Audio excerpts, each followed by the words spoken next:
Good morning बच्चों। आज हम विज्ञान की पाठ 1 पादपों में पोषण को समझेंगे।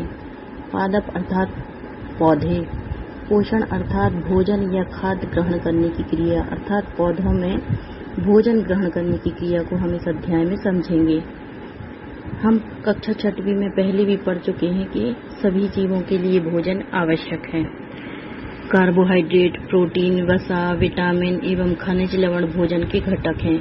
भोजन के ये घटक हमारे शरीर के लिए आवश्यक हैं। इन्हें हम पोषक कहते हैं। पौधे स्वयं भोजन बना सकते हैं, परंतु मानव सहित कोई भी प्राणी अपना भोजन स्वयं नहीं बना सकता। वे पादपों या पादपों का आहार ग्रहण करने वाले जंतुओं से अपना भोजन प्राप्त करते हैं।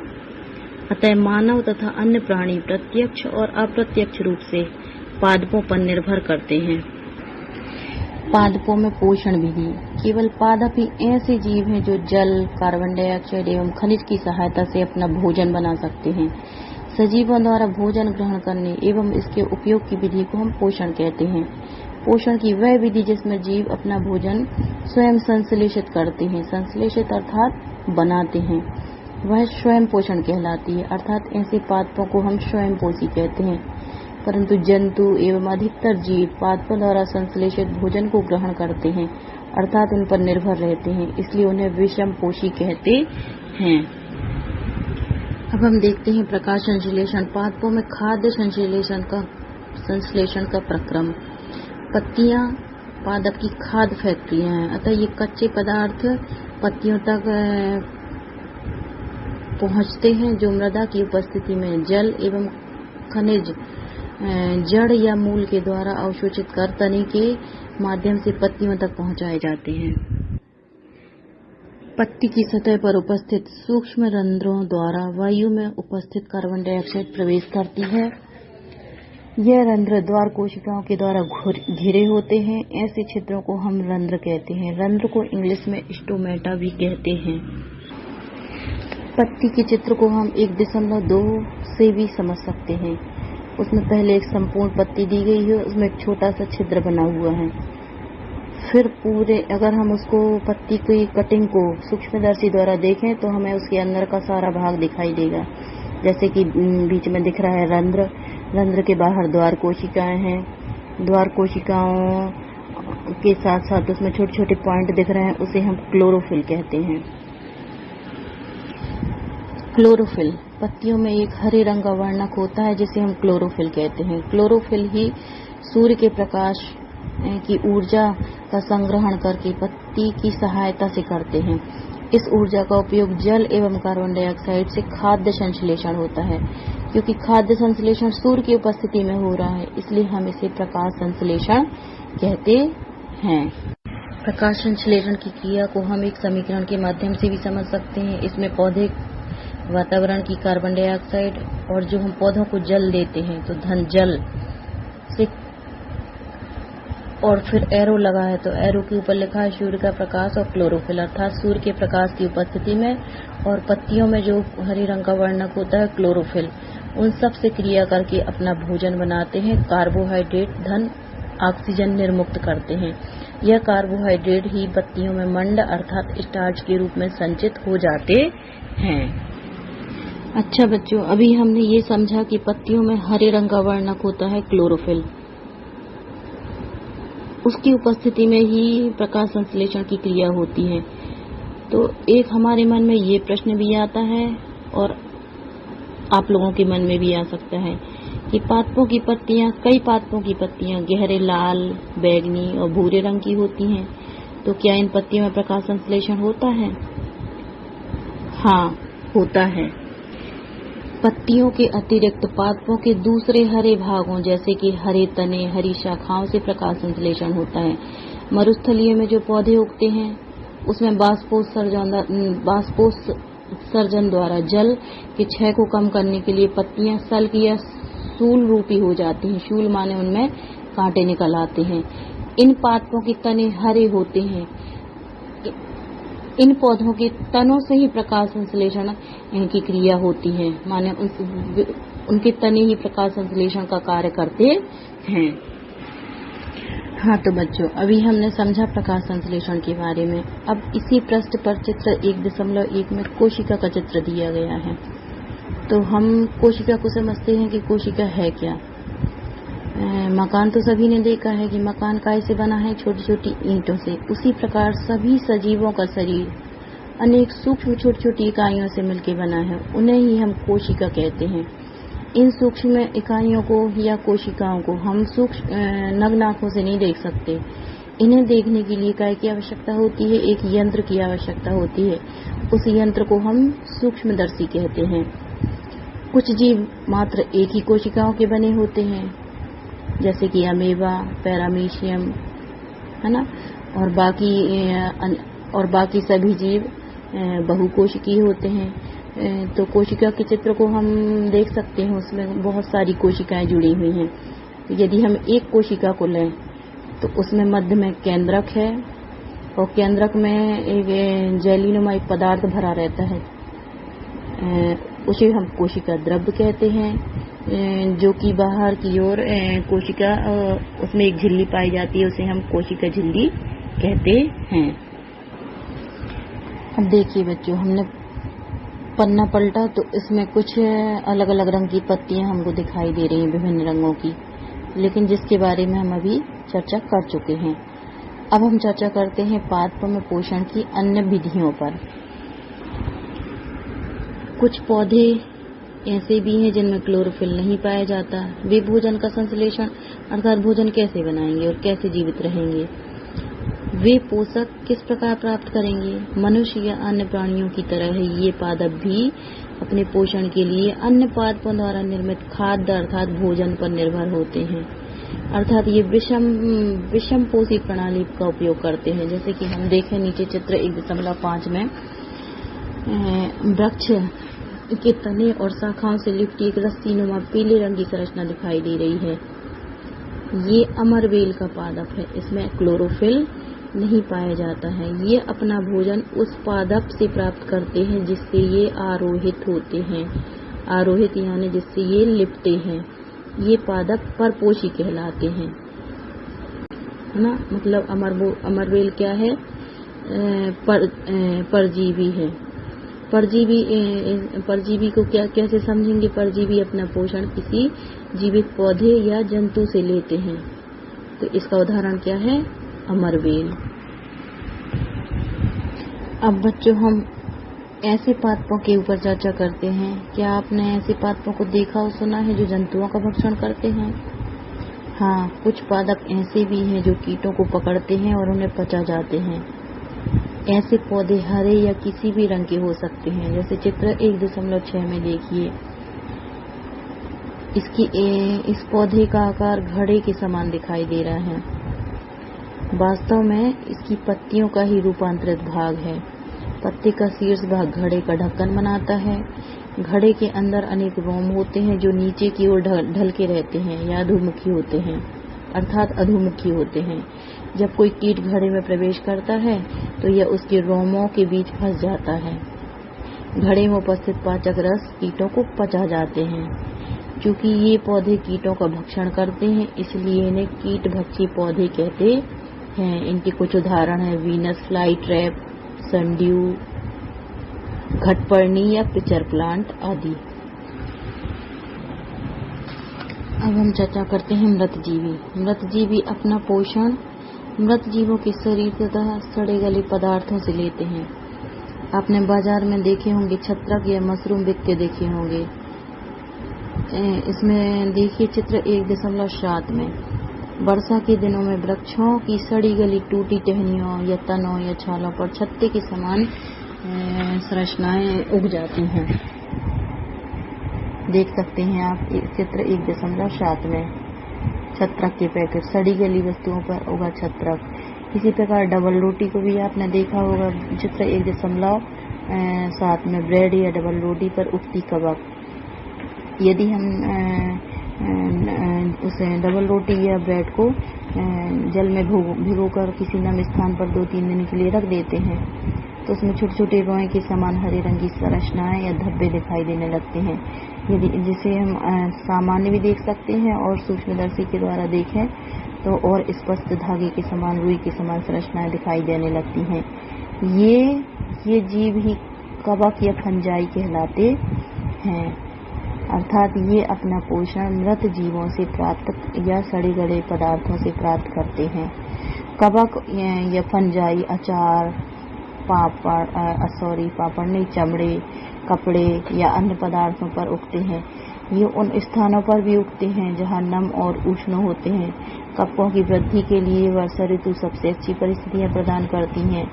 इसी कारण वर्षा ऋतु के दौरान अनेक वस्तुएं कवकों की वृद्धि के कारण नष्ट और अनुपयोगी हो जाती हैं। अभी हमने पढ़ा परजीवी, मृतजीवी। अब हम देखते हैं सहजीवी। सहजीवी माने साथ साथ रहने वाला। कुछ जीव एक दूसरे के साथ साथ रहते हैं और अपना आवास एवं पोषक तत्व एक दूसरे के साथ बांटते हैं। इन्हें सहजीवी संबंध कहते हैं। उदाहरण के लिए कुछ कवक वृक्षों की जड़ों में रहते हैं।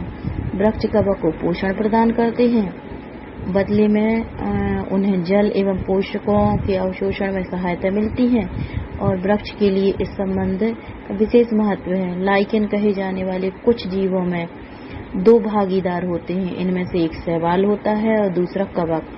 शैवाल में क्लोरोफिल उपस्थित होता है जबकि कवक में क्लोरोफिल नहीं होता। कवक शैवाल को रहने का स्थान देता है, अर्थात आवास, जल एवं पोषक तत्व उपलब्ध कराता है और बदले में शैवाल प्रकाश संश्लेषण द्वारा संश्लेषित खाद्य कवक को देता है। अर्थात ऐसे जीव क्या कहलाते हैं? सहजीवी कहलाते हैं। हेलो बच्चों, विज्ञान की कक्षा 7वीं के अध्याय 1 पादपों में पोषण के भाग 2 में आपका स्वागत है। इसके प्रथम भाग में मैं अध्याय के बारे में विस्तार से समझा चुकी हूँ। अब भाग 2 में अपन अभ्यास की प्रश्नोत्तरी पर चर्चा करेंगे। अभ्यास में प्रश्न पहला है, जीवों को खाद की आवश्यकता क्यों होती है? तो इसका आंसर है, जीवों को अपनी शारीरिक संरचना, वृद्धि एवं क्षतिग्रस्त भागों के रखरखाव तथा विभिन्न जैव प्रक्रियाओं के संचालन करने के लिए आवश्यक ऊर्जा प्राप्त करने के लिए खाद्य की आवश्यकता होती है। अगला प्रश्न है, परजीवी और मृतजीवी में अंतर स्पष्ट कीजिए। तो इसमें हम एक तरफ लिखेंगे परजीवी, कॉलम खींचेंगे और दूसरी तरफ लिखेंगे मृतजीवी।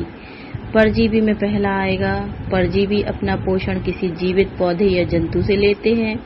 मृतजीवी में पहला आएगा, मृतजीवी अपना पोषण मृत जीवों के शरीर तथा सड़े गले पदार्थों से लेते हैं। परजीवी का उदाहरण होगा अमरबेल और मृतजीवी का दूसरा उदाहरण होगा म्यूकर, कवक, कुकुरमुत्ता, ईस्ट तथा कुछ जीवाणु आदि। अगला प्रश्न है, आप पत्ती में मंड स्टार्च की उपस्थिति का परीक्षण कैसे करोगे? तो इसके लिए हम एक प्रैक्टिकल टाइप से कर सकते हैं। जैसे कि क्या करेंगे, एक गमले में लगे हुए पौधे को 24 घंटे तक अंधेरे में रख देंगे, जिससे उसकी पत्तियां मंड रहित हो जाती हैं। इस पौधे की एक पत्ती के दोनों तरफ के कुछ भाग को एक काले कागज से क्लिप की सहायता से ढक देंगे और गमले को सूर्य के प्रकाश में रख देंगे। 5-6 घंटे बाद उस पत्ती को तोड़कर हम अल्कोहल में उबालकर रंगहीन कर लेंगे। इसके पश्चात पत्ती पर आयोडीन का घोल डालेंगे। पत्ती का जो भाग काले कागज से ढका था वह नीला नहीं होता है तथा शेष भाग नीला हो जाता है। काले कागज से ढके हुए भाग को प्रकाश नहीं मिल पाता, इस कारण प्रकाश संश्लेषण की क्रिया नहीं होती है और शेष भाग में प्रकाश संश्लेषण की क्रिया होती है, जो यह दर्शाती है कि प्रकाश संश्लेषण की क्रिया होना ही स्टार्च की उपस्थिति दर्शाती है। हाँ बच्चों, अगला प्रश्न है, हरे पादप में खाद्य संश्लेषण प्रक्रम का संक्षिप्त विवरण दीजिए। तो इसका आंसर है, पत्तियां पादप की खाद्य फैक्ट्रियां हैं। पादपों में खाद्य पदार्थों का संश्लेषण उनकी पत्तियों में होता है। मृदा में उपस्थित जल एवं लवण जड़ों द्वारा अवशोषित किए जाते हैं तथा तने के माध्यम से वाहिकाओं द्वारा पत्तियों तक पहुंचते हैं। पत्तियों में सूक्ष्म रंध्र होते हैं जो वायुमंडल की कार्बन डाइऑक्साइड को अवशोषित कर लेते हैं तथा पत्तियों में उपस्थित क्लोरोफिल सूर्य के प्रकाश की ऊर्जा का संग्रहण करने में पत्तियों की सहायता करते हैं। पत्तियों में संग्रहित सौर ऊर्जा का उपयोग जल एवं कार्बन डाइऑक्साइड को खाद्य संश्लेषण होता है। अब हम अभ्यास में आगे पढ़ेंगे। रिक्त स्थानों की पूर्ति कीजिए, जिसमें पहला है, क्योंकि हरे पादप अपना खाद्य स्वयं बनाते हैं इसलिए उन्हें खालिस्तान कहते हैं। तो इसका आंसर होगा स्वापोषी, क्योंकि हरे पौधे अपना भोजन स्वयं बनाते हैं इसलिए उन्हें क्या बोलेंगे? स्वापोषी। दूसरा है, पादपों द्वारा संश्लेषित खाद्य का भंडारण खालिस्तान के रूप में किया जाता है। इसका आंसर होगा स्टार्च। प्रकाश संश्लेषण के प्रक्रम में जिस वर्णक द्वारा सौर ऊर्जा संग्रहित की जाती है उसे खालिस्तान कहते हैं। इसका आंसर होगा क्लोरोफिल। चौथा रिक्त स्थान है, प्रकाश संश्लेषण में पादप वायुमंडल से खालिस्तान लेते हैं तथा खालिस्तान का उत्पादन करते हैं।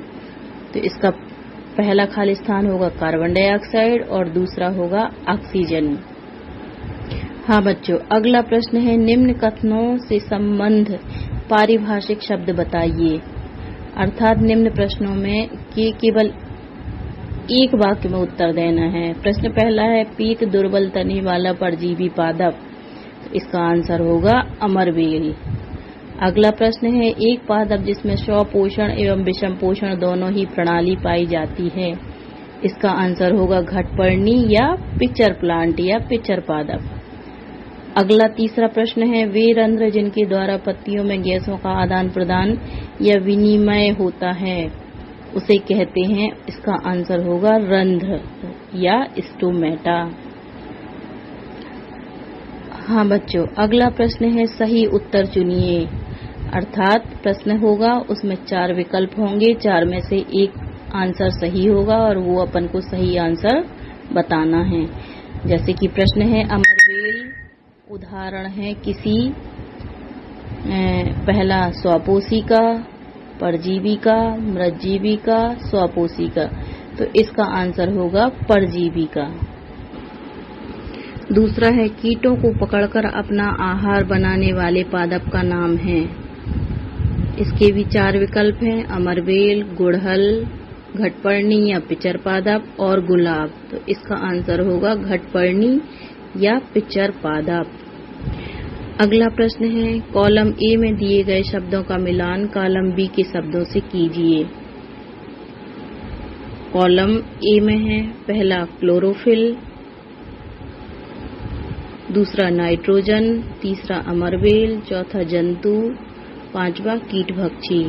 कॉलम बी में है, पहला जीवाणु, दूसरा परपोषित, तीसरा घटपर्णी, चौथा पत्ती और पांचवा परजीवी। तो इसकी सही जोड़ी होगी, पहला क्लोरोफिल की होगी पत्ती, दूसरा नाइट्रोजन का होगा पहला जीवाणु, अमरबेल का होगा परजीवी, जंतु का होगा परपोषित और कीटभक्षी का होगा घटपर्णी या पिचर पादप।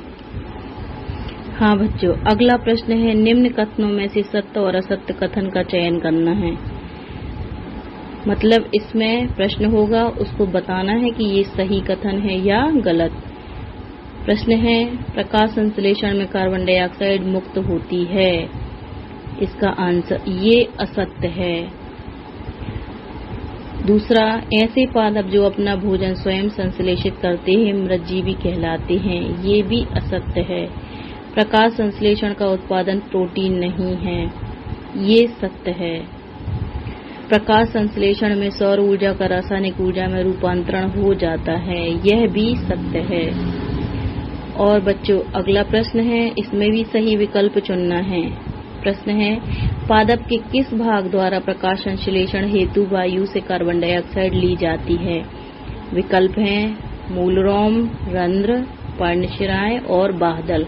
तो इसका आंसर होगा रंध्र या अर्थात स्टोमेटा। अगला प्रश्न है, वायुमंडल में मुख्यतः जिस भाग द्वारा पादप कार्बन डाइऑक्साइड प्राप्त करते हैं वह है। इसके भी 4 विकल्प हैं, पहला जड़, दूसरा तना, तीसरा पुष्प, चौथा पत्तियां। इसका आंसर होगा पत्तियां। इस तरह अपना कक्षा 7 का पहला अध्याय का प्रथम और दूसरा भाग समाप्त होता है। धन्यवाद। हमारे सभी वीडियो देखने के लिए आप हमारे चैनल को सब्सक्राइब करना ना भूलें व बेल आइकन का बटन अवश्य दबाएं। धन्यवाद।